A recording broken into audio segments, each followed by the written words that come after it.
Welcome, everybody. Simon Rosenberg from Hopium Chronicles. This is a gathering of our paid subscribers of the Hopium Chronicles community, the Hopium community. Thank you all for making all this possible with your support of our work. We're here 13 days out, October 23rd, 2024. And I, in every way imaginable, would much rather be us than them. And let's go through it, everybody. Number one, polling. Um, the polls have been remarkably consistent and steady since the debate in early September. This week, we had a morning consult poll, +4 for Harris. Last week, it was +4 for Harris. The Economist YouGov poll, +3 for Harris. Last week, it was +4. The Reuters Ipsos poll showed her actually gaining a few points. What has been the case now for 6 weeks is the national polling has been +2, +3, +4 for Harris. She has a modest but meaningful lead. There has been no dramatic shift in the polling in the last 6 weeks. The race isn't slipping away from her, as some have argued.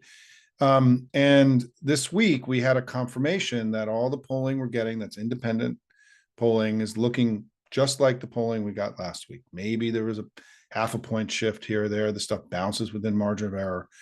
What has changed is that there has been a flood of what I call red wave 2024 polls into the averages. And that flood, which is now more than 80 polls by 31 different organizations, was able to, over the weekend, shift and tip some of the national polling averages and forecasters into Trump. I don't believe this movement that you have witnessed is legitimate and real. And that's been confirmed, frankly, by the national polling and the state polling that's come in this week that looks all kind of the same.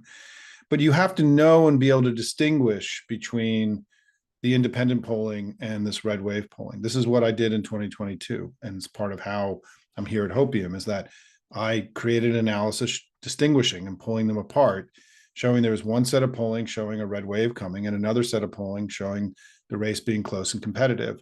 Well, today, I think there are two sets of polls that are out there. There's one that's showing Trump marginally ahead. And then there's all this other polling, the independent polling, showing Kamala Harris in a more favorable position. And that's even true in the states. If you looked at the Washington Post polls that came out this week, if those polls, which were very favorable to her in Michigan, Wisconsin, Pennsylvania, those polls had her winning the Electoral College and winning the election. Quinnipiac just released a series of polls showing her gaining in Wisconsin and Michigan. That what there has, and so in the state polling, just so you know, because the focus of this red wave campaign has really been on Pennsylvania and North Carolina. In October, there have been 31 polls taken in Pennsylvania. 19 of them are red wave polls. And so they've been able to push some of the state averages also to places like the Pennsylvania average. They've been able to push it to being pro-Trump. It wouldn't be pro-Trump if these polls had not been there. The idea that the averages or 538 or Nate Silver or anything make accommodations for these polls, that's just not fundamentally true.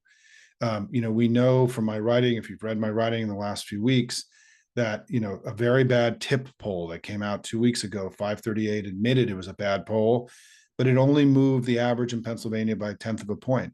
Well, that's fine, except if Republicans drop 20 of those polls onto the average, it means they can move an average by 1.5, 2 points by 538's own admission. And just what happened last week was that we were, if you read my piece on Wednesday of last week, I showed that the 538 average nationally had actually gone up from the week before. And then they dropped 10 polls from Wednesday to Saturday. They moved the 538 national polling average from 2.6 to 1.8. And all of a sudden, the election looked like it was slipping away from Harris. The problem is that we've just now had 3 days of polls showing that nothing moved. And everything was in these independent polls looked just like they looked last week before they attacked the national polling average. So do not believe, if I can give you one thing here, this race is close and competitive. It is going to be close and competitive today and tomorrow and 13 days from now. But we are in a more favorable position. And continue to read Hopium, because I'm going to start doing more work to pull this stuff apart as the volume of their polling is, and they're getting more aggressive. My own view is that I think what's happened in the last few weeks of the election is that I think the week of Helene and the VP debate, the Republicans got a little bit of a bump, half a point. Their voters became a little bit more energized. Trump, pulled this incredible fast one on the whole country where he tried to claim that FEMA was stealing money from the people in North Carolina and giving it to undocumented immigrants. It was an incredible big lie. But I think that they got, I think the storm kind of blew the vice president's campaign off course. She had to go back and be vice president. It was kind of a messy situation, a little bit unclear in the beginning. And I think the race moved a little bit. I don't think a lot, but I think it moved. And there was like a little bit of a momentum shift. I think, though, that has ebbed.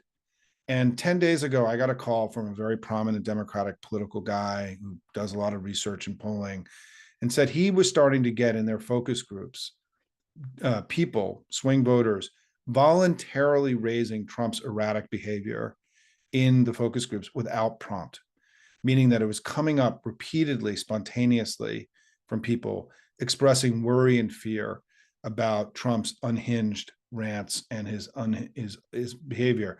And as people were checking into the race, what they were checking into is that ugly Trump that we have been talking about at Hopium for many, many months, which we all know because we pay attention. But for people who think Trump is kind of, a quirky businessman, when you actually got to see this guy, in his or the fact that he wouldn't do a debate with Vice President Harris, or all the things, the dogs eating dogs and cats, and, lying about what happened in North Carolina in a time when people were in an incredible crisis, whatever it was, and you never know in an election and in a campaign, what's going to tip people to a new place of understanding. You can run ads and pound and pound and pound and not make any progress. And then one day you break through. You don't know, right? You don't know what's going to happen. And there is some evidence that 10 days ago, 2 weeks ago, the election started to change, and that Trump had made himself vulnerable. And the vice president's team clearly saw this, because if you remember, a week ago, Monday, was when she started doing her attacks on him for being unhinged and unfit, the various uns, as I call it, right? Unfit, unwell, unhinged, whatever the words are. And this stuff, I think it's penetrated. I think it's, and by the way, it should, right? The guy's clearly batshit crazy and is an extremist, and is completely unqualified to be president of the United States. He's a rapist, a fraudster, a traitor, and a felon, all these things that he is. And so this issue of his fitness and his extremism all of a sudden may be becoming more salient for reasons that are all, in the clouds, right? That these things happen. And I think that, I was on a panel yesterday, a private panel with a Republican pollster who said that they believe the race has started shifting back towards Harris, and that they're seeing it in their nightly tracks. So I feel like the explanation for that is that as people are going to make up their mind, as I have been saying in all of my written communication to you for the last year and a half, that when people have gone to make up their minds since Dobbs, that Republicans have struggled, not in polling, but when people actually went to go vote, Republicans would underperform their public polls. Trump underperformed his public polls in the primaries, 19 out of 20 states. The fascists underperformed their public polls in France and in the European elections. And it's because people, when they actually have to go vote, not when they're sitting at home and answer a poll or they're online, right? When the money is on the line, Trump has underperformed and Republicans have been underperforming, and we've been overperforming. And I've always believed that's what was going to happen in this election. And so this attention on now that appears that we've drawn to him, and that is in the ether and in the discussion, because his performance has been so wildly bonkers over the last couple of weeks. The 30 minutes on 39 minutes bouncing around on stage, the constant sort of wild stuff that he says. I think it is, you can't really believe it until you see it.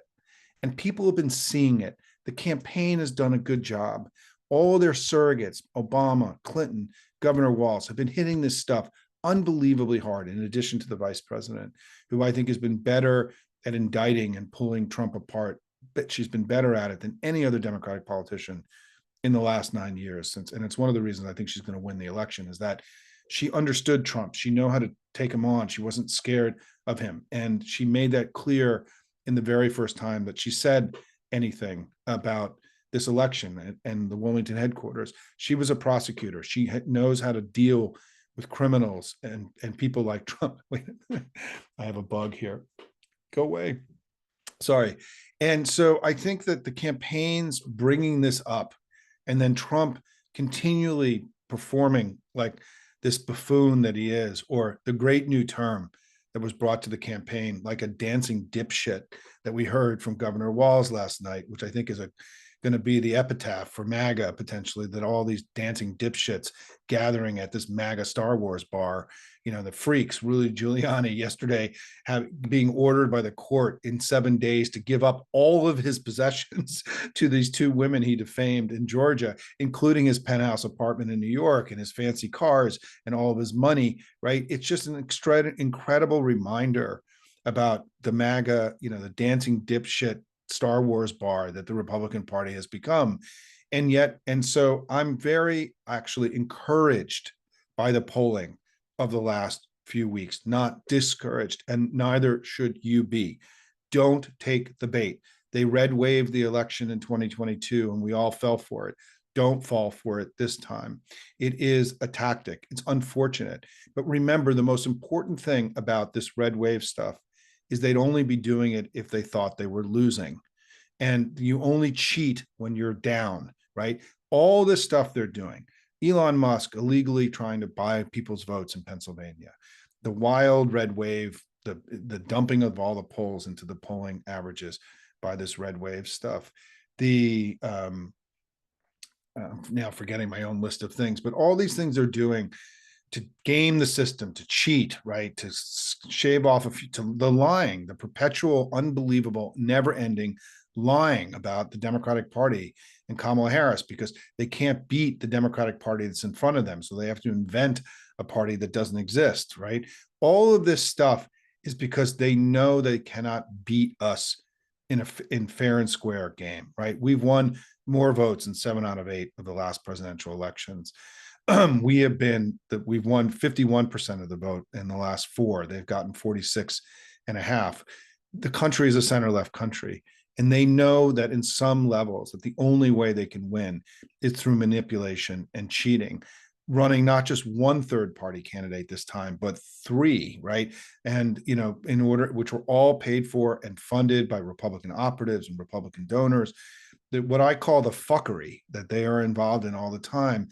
You only have to do that stuff if you're losing.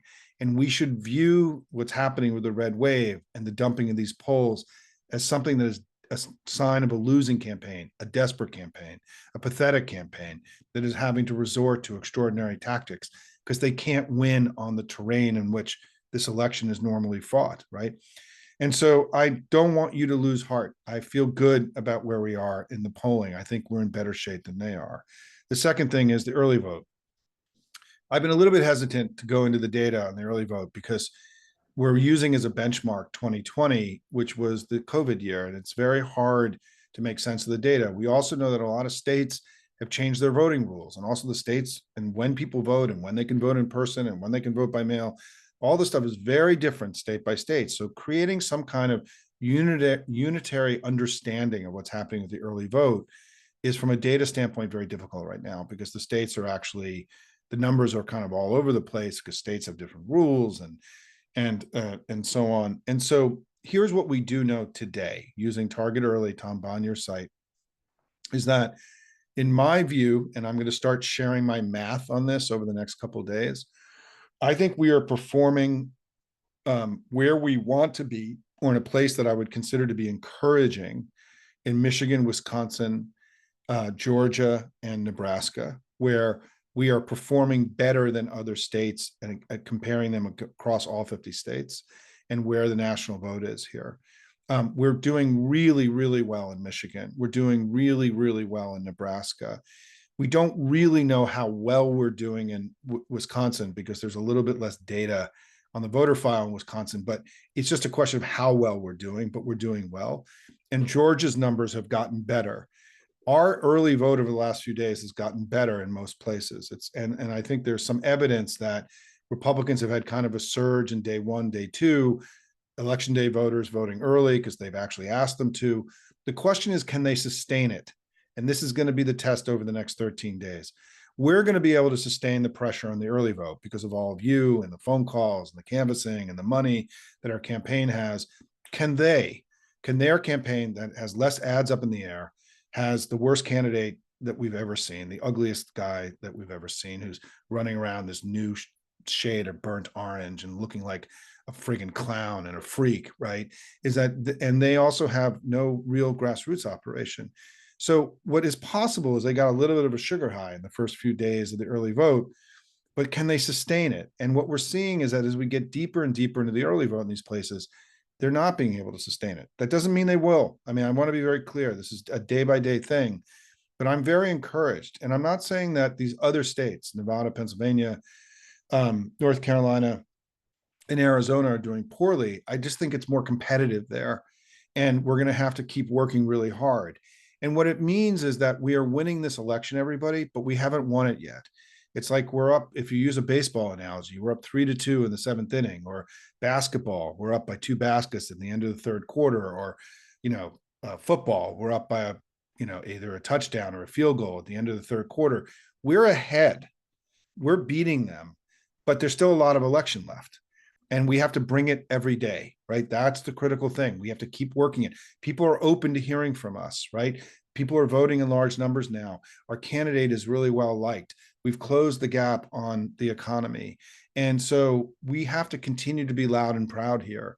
And it's why whatever you can do, working through our phone banks, the campaign's phone banks, traveling to a battleground state, camping out there in the final week and just going to work and doing whatever you can.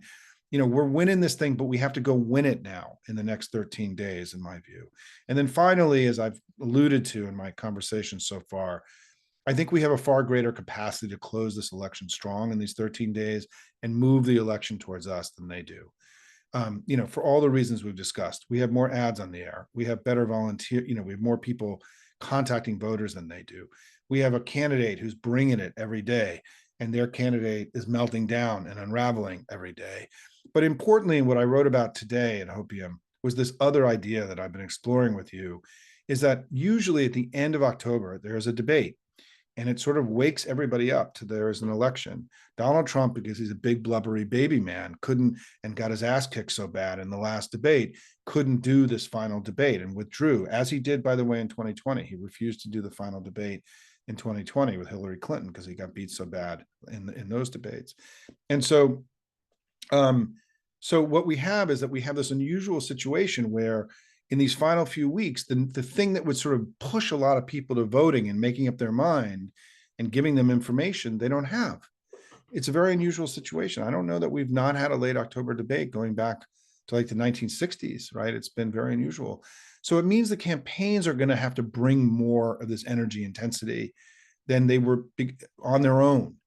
And we are, and if you look at the design of how the campaign is closing, our campaign is closing, hitting multiple states, multiple media markets with powerful surrogates every day, reaching into the local media.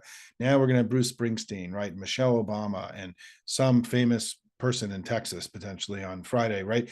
The campaign is fanning out, attacking everything they can, doing podcasts with young men and young women and sports podcasts and 60 Minutes and NBC and the CNN town hall tonight and everything else. We are firing on all cylinders, closing the campaign the way you're supposed to close a campaign, and we're bringing it. And JD Vance has disappeared from the trail. I don't know where he's been in the last few days. He's like evaporated, right? Donald Trump is stumbling around in the dark and getting lost in his debate, in his various events. I love the line from Governor Walz last night about his vice presidential candidate, Elon Musk, the dancing dipshit, which is the line that we just have to use about Elon for the rest of our lives. We're going to be talking about this in old age homes and when we're kicking around about the dancing dipshits of the mid 2020s, right? And so I think that our capacity to close this thing out strong, when the ability to close out now becomes a test because this lack of a final debate, I want to give Jen O'Malley Dillon and David Plouffe and Kamala's team incredible credit for having understood this dynamic and then built a strategy around closing strong with incredible frenetic energy. to show this intensity that we're bringing here. And I think they've done a phenomenal job. And then finally, my final point on all this is that, so I think we're heading the polls. We're doing better in the early vote. Our capacity to close is much stronger than theirs, meaning it's far more likely that we're going to be able to move the election towards us than they can to them. And then finally, I just think the other thing that's happening is that you're seeing like what happened with the president, Donald Trump's former chief of staff, coming out of the woodwork here about the threat that Trump represents. I think that it's very possible that this fear about his being unfit and unwell, unhinged, batshit crazy, whatever the words are you want to use, is opening up space to also say that his being unhinged also allows him to be delusional and extremist and think that he's going to be Hitler. I think these things are connected. And it's very possible that what's about to happen is that we're going to be able to start landing more blows on his extremism because there's a sense that he's unwell, and that it becomes a door that unlocks even more devastating attacks in the final 13 days. I don't know that that's the case, but I have a feeling, this is guts, 30 plus years in the business, right? That something important has happened here in the last week where there's just, I talked to Olivia, I texted with Olivia Troy today, who's one of the leaders of the Republicans for Harris effort, and who is in the States. And she said she had people coming up to her at events in the last couple of days, Republicans, saying, I was kind of on the fence, but his behavior in the last week, I can't do it. I just can't do it. And people volunteering this, right, after her talk. And I think there's something happening now. And if the pollster I was on the panel with yesterday is correct, that she's seeing slow incremental movement to Harris, this is what we all believed was going to happen. This is what I've been telling you, or hoping, right, that this was going to happen now for months, because it was always the likely scenario. The likely scenario in this election was always going to be that at the end of the day, a big chunk of Republicans just couldn't vote for this guy because he is unacceptable. He is the most dangerous man in American political history. He is somebody who wants to not only continue to strip the rights and freedoms away from the women of America, because the life of women in America will get far worse under Donald Trump, as bad as it is now, but literally Donald Trump is promising that he's going to rip apart and end the global economy that has made us prosperous. He's going to end the Western alliance that's made us, that's kept us safe. He's going to end American democracy that's kept us free. These are the things that he's telling us he's going to do. And he couldn't be as clear as it's as clear as day that he will align the United States with Vladimir Putin and China and the great dictators of the world to become a bulwark against freedom and everything that we have stood for. No one has betrayed America more in our history than Donald Trump. Not only the idea of America, but he has literally repeatedly betrayed the country and is, in my view, in every possible way, a traitor and somebody who has betrayed everything that matters by this country and what we've been, the beacon of light that we have been to the people of the world, all those things. No one has betrayed that ideal more than Donald Trump. And so the stakes in this election are unbelievably high. We have to go out there and win this thing for our future. My own line on this, we have to go out and win this thing for our families, our democracy, our freedoms, and our future. And what you need to do, everybody, is, we got to close here with joy and confidence and strength and power, and not from fear and worry. Fear and worry is what they want. What we want is we want to close this thing with joy and love of country and love of one another, right? This is the more powerful emotions than fear and worry. And so I'm encouraging you to close that way. And then let me say one last thing, and I've gone on a little bit long, but why not, right? This is a time. I want to remind everybody about one of the central reasons that we're all here together at Hopium, which is that, and Joe Biden talked about this in his speech, in the State of the Union speech this year, which is he talked about FDR's speech in 1941, FDR's 1941 State of the Union address. He referenced this directly. And he sort of talked about how that address was the beginning of the call of America to rally against fascism and rising authoritarianism in what became the rallying cry that began to move America into World War II. That speech, though, was also the speech where FDR laid out his vision of the four freedoms and how he wanted a world that was not based on dominion and control, one country having control over another or one person having control over another, but a world based on not dominion, but freedom. And he laid out the freedom from fear, freedom from want, the freedom of religion, and the freedom of the press, right, and speech, and that he laid out these four freedoms for all of us. And he wrote this himself in the State of the Union. We know this from history, that in his yellow pad that he used to write his speeches, he had a speech writing team and a team that worked with him.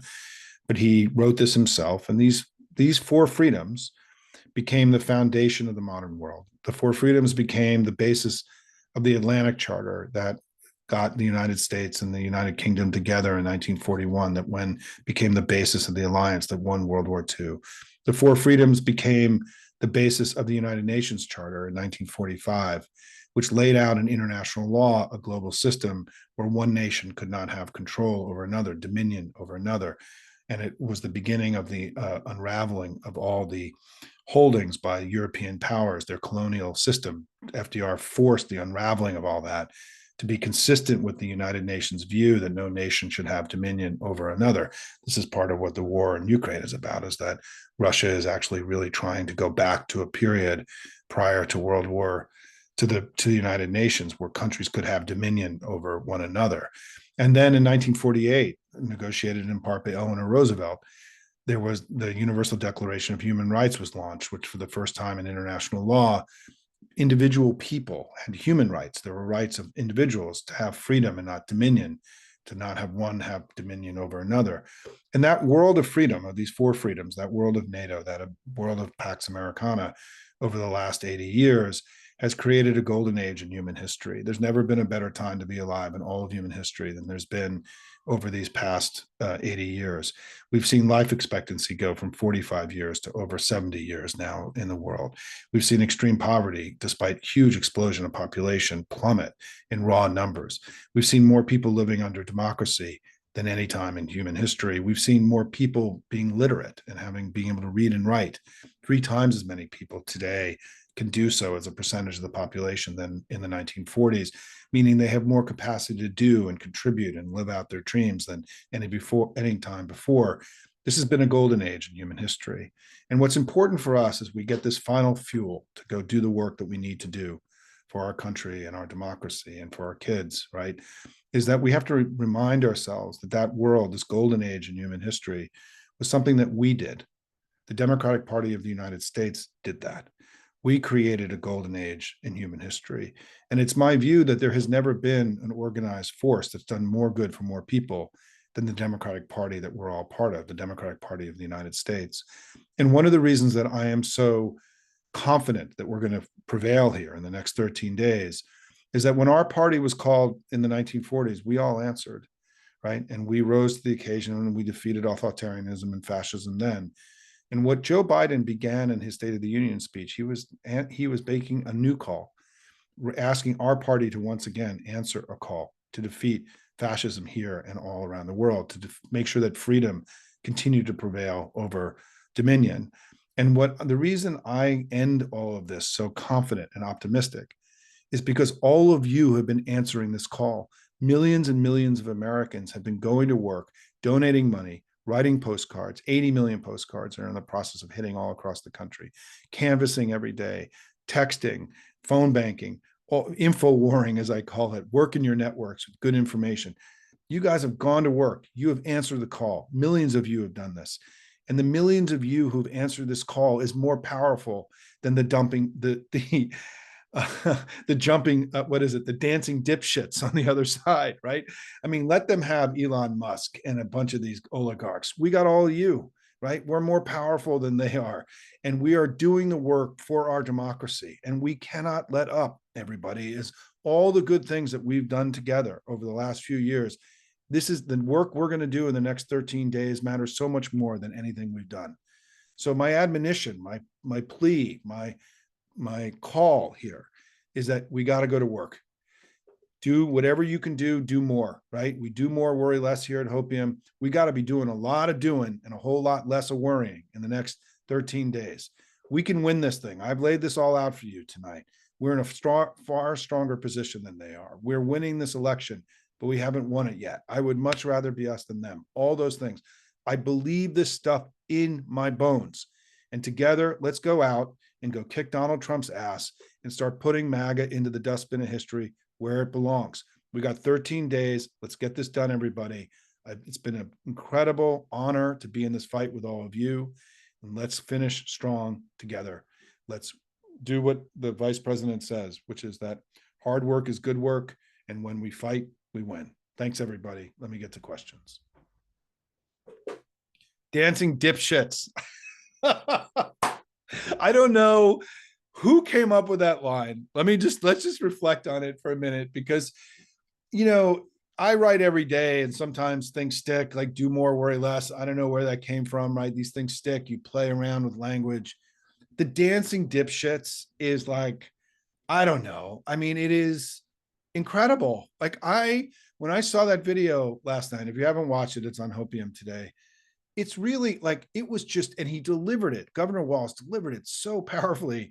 It was an amazing, I've been doing this, guys, almost 40 years, right? And I like to say 30 because it makes me feel less old than I am, but particularly on my birthday. And so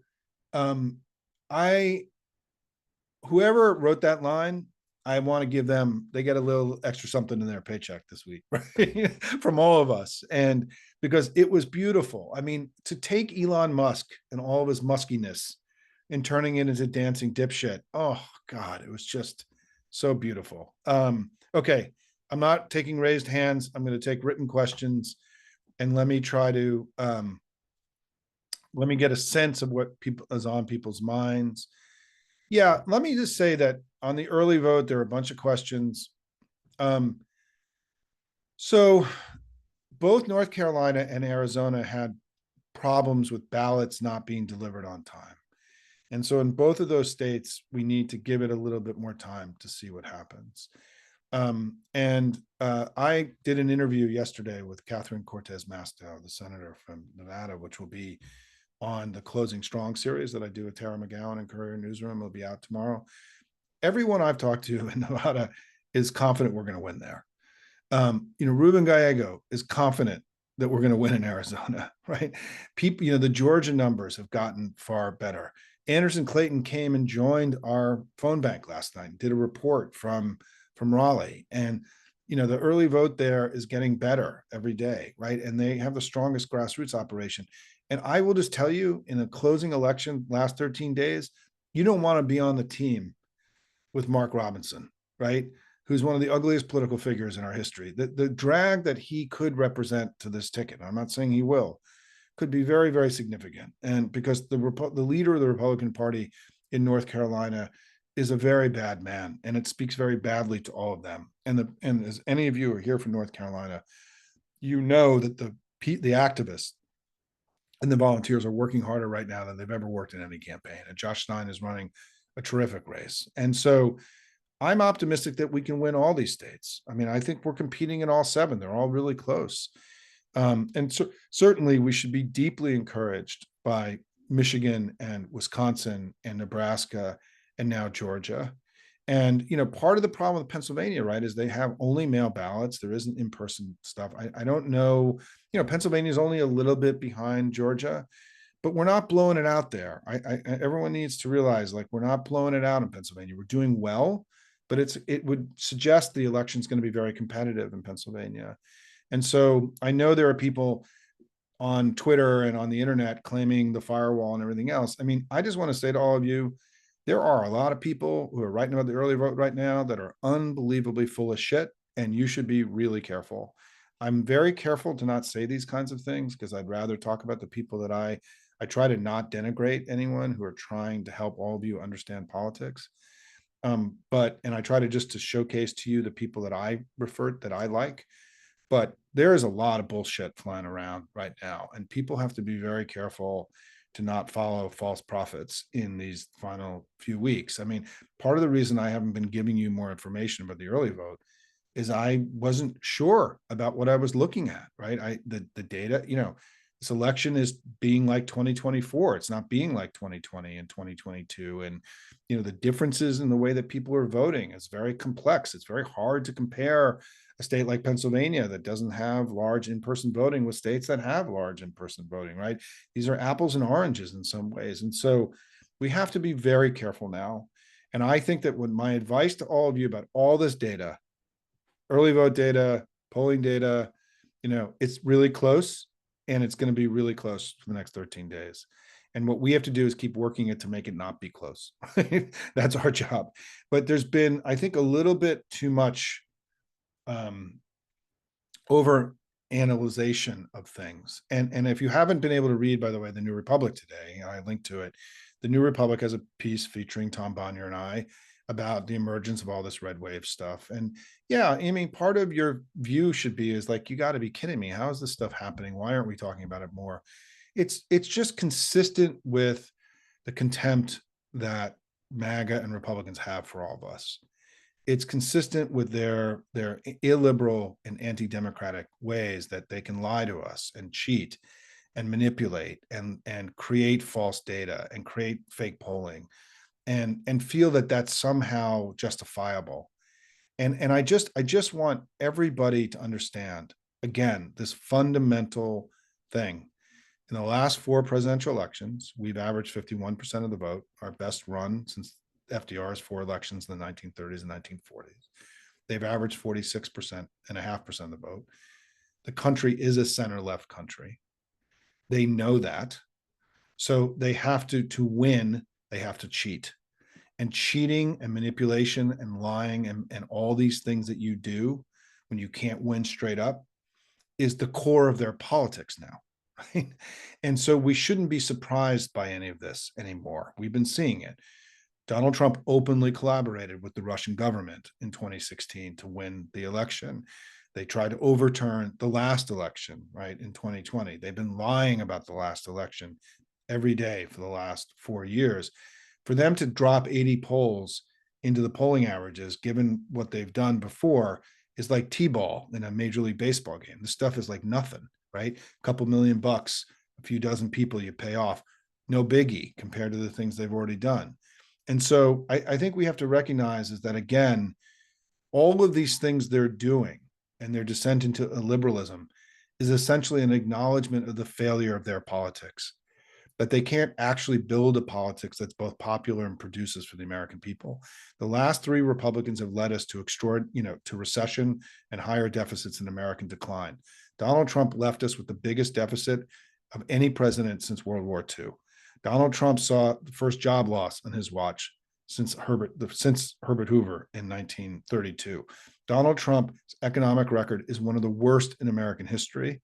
And he and George Bush left us with extraordinary recessions that were teetering on global catastrophic events. Our last 2 presidents, the last 3 presidents we've had, have inherited deep recessions. The last 2 have inherited dangerous recessions, and we've come out the other side. And one of the things I'm so proud of is how strong our economic recovery has been during COVID. We have outpaced all the other advanced economies in the world. We have one of the lowest unemployment rates in American history, one of the lowest uninsured rates in American history. Wages have been outpacing inflation for now a year and a half. Inflation's basically been conquered. Joe Biden's economic record and the investments that he's made in our future are going to be a lasting legacy for him for generations to come. Nobody has done more to counter climate change in the world than Joe Biden and Kamala Harris. Our ambition around countering climate was unmatched by any government in modern history. There's so much to be proud of and to be loud and proud. And it's why we should be entering this.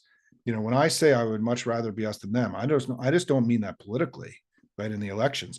I mean it because we continue to make people's lives better when we're in power, and they continue to drive the country into a fucking ditch, right? And now they're trying to end American democracy, blow up the Western alliance, and destroy the global economy. And it's why I write often that the way to think about Donald Trump sometimes is he's like a Russian wrecking ball against everything that matters in our country.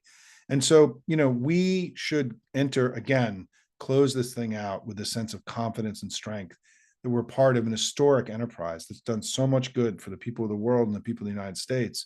And we should use that as fuel to go do this work that we have to go do in the coming weeks. Let me go into questions here a little bit more. Yeah, I mean, people have been on the Hopium chat talking. I want everyone to realize that the campaign is going into secondary and tertiary markets. They're trying to get Democratic votes in rural areas, right? They're contesting all parts of every state. They're not just living in the cities. I mean, they are very tenacious and aggressive and are trying to win every vote they possibly can. Republican votes, rural votes, right? Urban votes, black men, young black men, women, and so on. Like they're going after everything. You should be really proud of this campaign, right? They're doing what campaigns should do. And what happens is, because they have more money and they have more volunteers, they can do so much more. What we're witnessing with our own eyes, what I call the spectacle that they're putting on every day, is the most ambitious set of events that any campaign has ever closed on. The size of the rallies, the amount of travel they're doing. This stuff is expensive and complicated and really hard, and they're pulling it off. I mean, Donald Trump last week had his mic go down for 17 minutes, right? They're in one event. They can't even pull off one event a day, this diseased, fucked up campaign that he's running, right? And we're putting on all these spectacular events that look amazing with great surrogates that are energizing people. By the way, I want to say, for any of you in Madison, Wisconsin, and some of these states now are like, it's like they're having a baseball series. They get to go to a game every day, right? Like, oh, I'm going to go to another rally with a cool person. Meanwhile, all of us not in the battlegrounds are like wishing to God we could pour it in there and be part of these rallies that we see on TV. And another shot in the arm, by the way, is that all these rallies are on the Harris Walls YouTube channel. I mean, spend more time there than doom scrolling on Twitter or watching other news shows. I mean, you want to get energized, go watch these rallies live, put them up on your TV and have that be a core part of your information diet in the last, 13 days. Okay. House and Senate. Yeah, look, the Senate's a brawl. I'm not giving up on Tester. We've raised them a lot of money. The campaigns now, people are clearly now moving towards Colin Allred, who's made this thing a close race out of the sheer power of his candidacy. I mean, he's willed this thing to be close in Texas because he hasn't gotten a lot of support from the national party. Sherrod Brown's holding none. I don't think any of these other battleground state Senate races are going to be competitive. And so it's going to come down to Ohio, Montana, Texas, maybe Nebraska, right? I don't know. I mean, Nebraska is still kind of a wild card. I don't think Florida is going to happen. We've gotten close there, but I would be skeptical that we're going to get it over the line. I'm optimistic about the ballot initiative, the abortion ballot initiative in Florida, but I don't know about the Senate race there. Could it work out that on election day we somehow keep the Senate and pull it out? Yeah. Could we lose by a seat? Yeah, we could. But I want to be clear that if we end up not keeping the Senate, we still will have, if we win the presidency, we've achieved our primary objective in this election. We just have to be clear about that. Keeping Donald Trump in the White House is the big one. And everything else, in my view, becomes a nice to have after that, right? Not a must to have. The must to have is beating him. And we're going to do that together over the next 13 days. I don't know what's going to happen with the Senate. People who I know are close to the senators, part of the reason they didn't jump into Florida and Texas because they still believe that Tester's competitive in Montana and that he's going to pull it out. And, and his opponent has had a really bad press week, right? And so let's just keep fighting hard there. And in the House, there's just generally like super good vibes. But if you watch the candidate interviews that I've done on Hopium and the discussions I've had with the candidates, they all seem super upbeat. They've got more money than they thought they were going to have. They've got more volunteers than they thought they were going to have. Their opponents have very low favorability ratings. Polling has been really, really good in these House races, both public and private polling. I think there's just generally a sense of confidence that we're going to flip the House now. And that even I heard today in a briefing I was in, a private briefing I was in, that the House is now adding some new targets. They're expanding the map at the end because they think things are going so well that they're going to try to keep grabbing more seats, right? Which is what you do at the end if you have a little bit of extra money and you got to put a few more seats in play. So I feel good about the House. And I want to say the Hopium community has raised more than $2 million for these 15 House races. Incredible contribution we've made. We are the largest outside investor outside the presidential in Nebraska of any group in the whole country this cycle. We are, we're going to raise $1 million for the North Carolina Democratic Party. We're the largest outside investor. We've raised more money for Ruben Gallego than anybody else in the country. I mean, our small, plucky little organization has put some serious fucking points on the board, everybody, this cycle. And I'm really proud of all of you for having, done what I think is deeply strategic investing, places where your money has gone very far, and where when I think when we look back on this election, we'll have made an incredible contribution in very strategic ways. And I'm just super grateful for all of you to have helped with all that. Speaker Hakeem, yeah, agreed. Let me go into some of the other questions here. And I also just want to say in general that my advice to everyone as part of the close and the do more, worry less is to resist going to places of worry. Things are going well, right? We're doing well. It's good. We don't have to go seek worry, and nor should you be sharing worry through your networks. What you should be doing through your friends, instead of saying, did you see this crazy poll, Simon, or my 50 friends, you should send them the video of the dancing dipshits. Instead, choose to end the way that I end, emulate my work, which is spread joy and happiness and optimism through your networks, and choose not to spread fear and worry, right? If I had to respond to every crazy article and every crazy poll, I wouldn't be able to do any work, right? People are filling a void.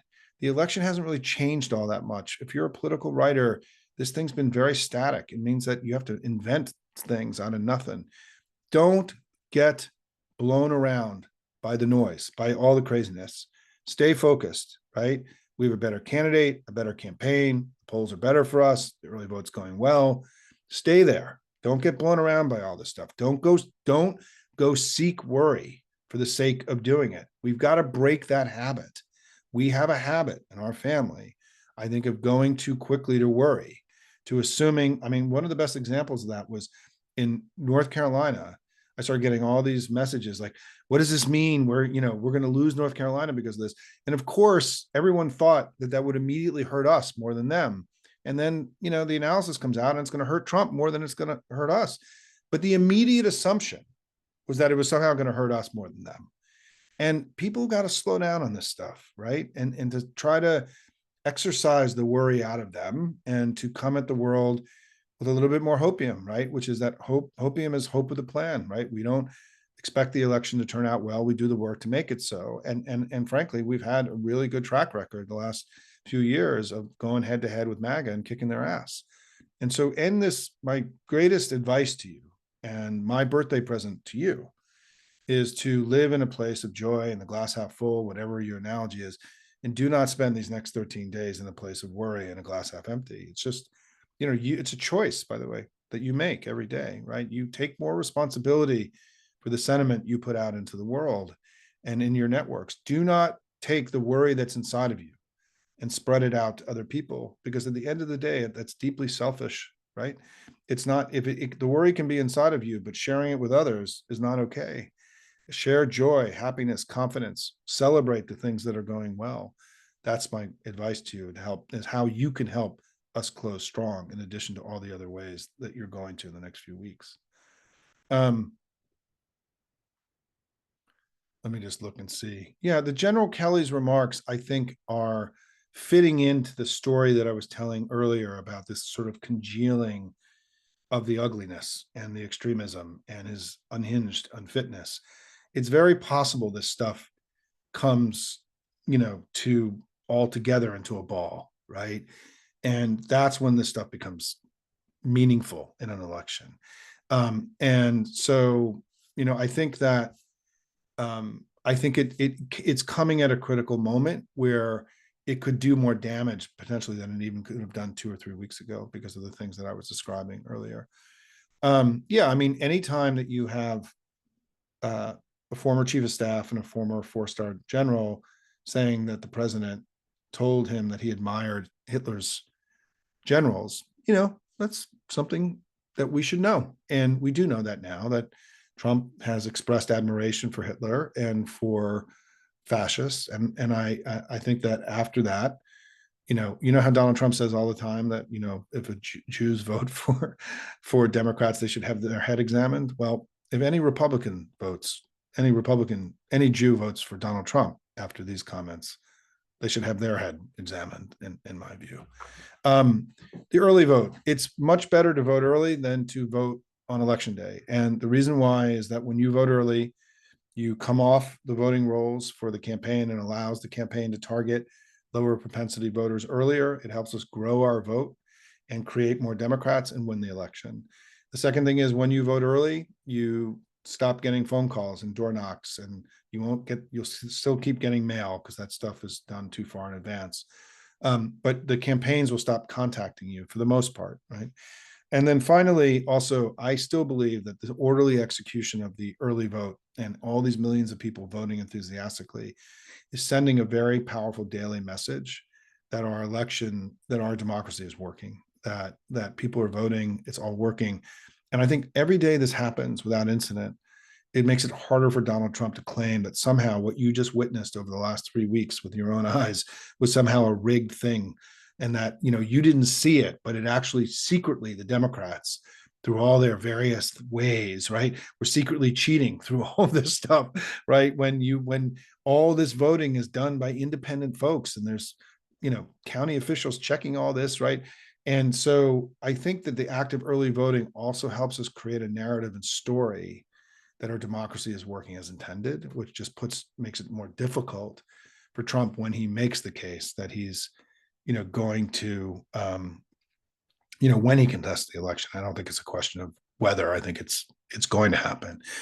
And that part of the reason, by the way, I've been contesting the polls so much is that I have this theory about Trump, right? And that I've written about that I just want to repeat because I think it's really important for all of you, is that I think the core of Trump's argument about the election, literally like his core message, is I'm leading in the polls and I'm strong, and my opponent is losing in the polls and they're weak, right? He did this with Joe Biden every day. He's doing it with Kamala. The first thing he says in every interview that he does is I'm leading in the polls. I'm leading by the polls, but he says various versions of I'm leading the polls by so much. It's unbelievable. I've never led by so much before, right? All these very Trumpian ways of exaggerating what's happening, right?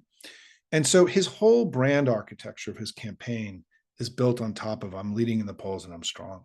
And so because the whole strongman thing is built on top of that. Because if he's losing in the polls to the girl, then he isn't strong. He's weak, right? So in their own understanding, he has to be leading in the polls. And I think one of the reasons these fake polls came out is because he wasn't leading in the polls, and they needed to create an impression, at least with his own supporters, that he wasn't losing to the girl, that he was actually winning the election.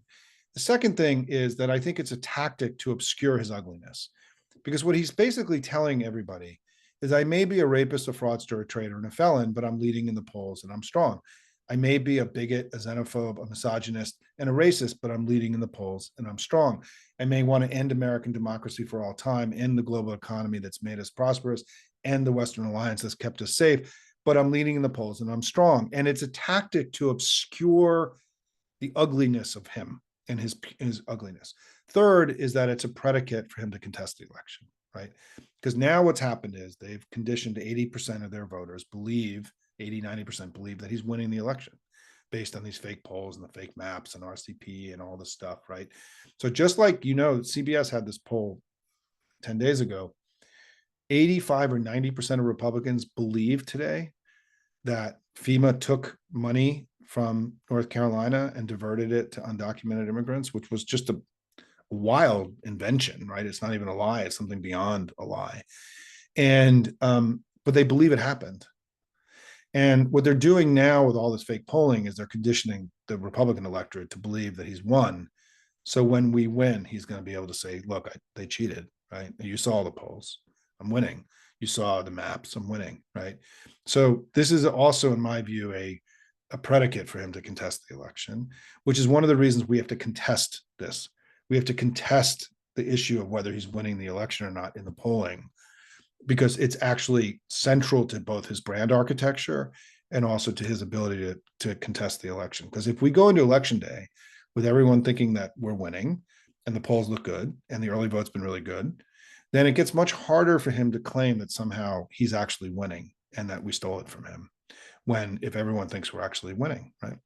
And I know that not everybody in the family agrees with what I just said, but we're Democrats. We don't have to agree on everything, and we're this is a democracy. Let me get to one last set of sort of sentiments or questions.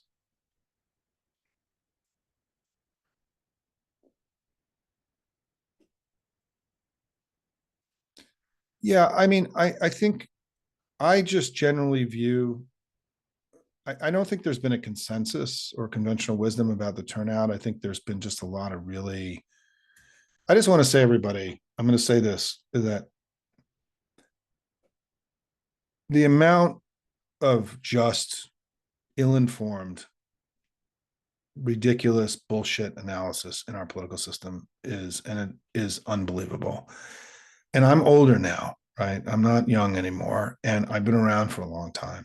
And the weakening of the traditional legacy media and institutions like the Washington Post and whatever's happening in the New York Times has led to an explosion of just stupid stuff. And I built Hopium in part, and I'm going to close on this. I think I built Hopium in part as a way to counter all that, right? As a way of not getting in Twitter fights every day. Because the thing is, if I take anybody on by name, weeks of Twitter fights, and it just becomes debilitating and uses all this time. So I just ignore all of it. I mean, people write on Hopium every day that, what do you think about this? And what do you think of this? I don't care. I mean, I don't care about what some rando person posted on their blog or some second rate, bullshit reporter at some secondary publication wrote some ill-informed, non-well-researched article. What I do is I'm taking all of the knowledge and understanding I have of this business now for a very long time, and all of my mathematical and analytical skills and all the things I was trained on as a young person, and I'm bringing it to bear for all of you every day in order to help us begin to learn how to start every day on offense, where we're starting with our understanding of the world. We're not starting with their understanding and responding to it. The war room in 1992 wasn't about rapid response. It was about going on offense and winning the information war every day.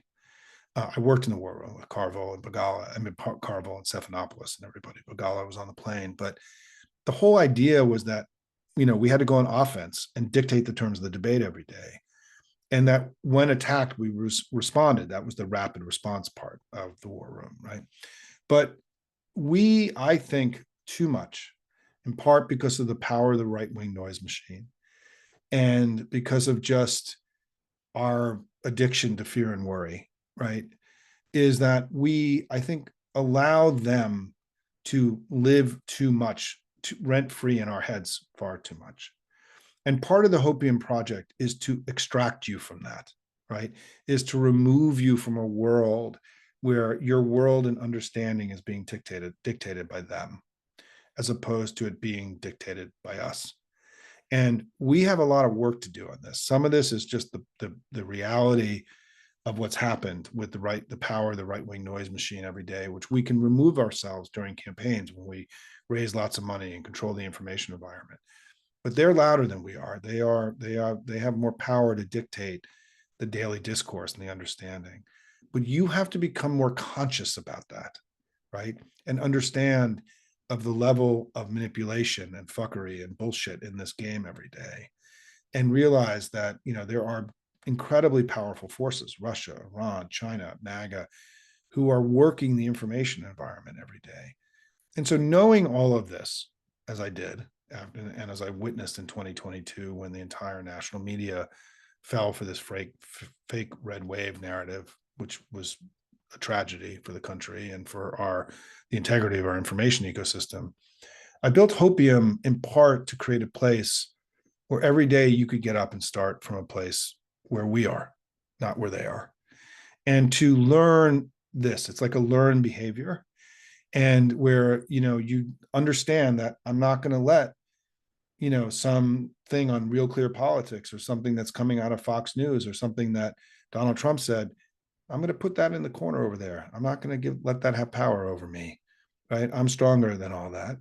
I'm going to go live over here where I'm part of the most powerful force for good in human history, the Democratic Party of the United States. I'm part of a place with this elegant, powerful woman who's running our party now, who's kicking ass every day. And I'm celebrating her strength and power and her remarkable performance. I'm celebrating how strong the economy has been and the investments we've made in our future and climate change. I'm living in all these places of warmth and goodness and starting there. And I'm not starting where they are. And this is a huge collective project that we have to undertake together.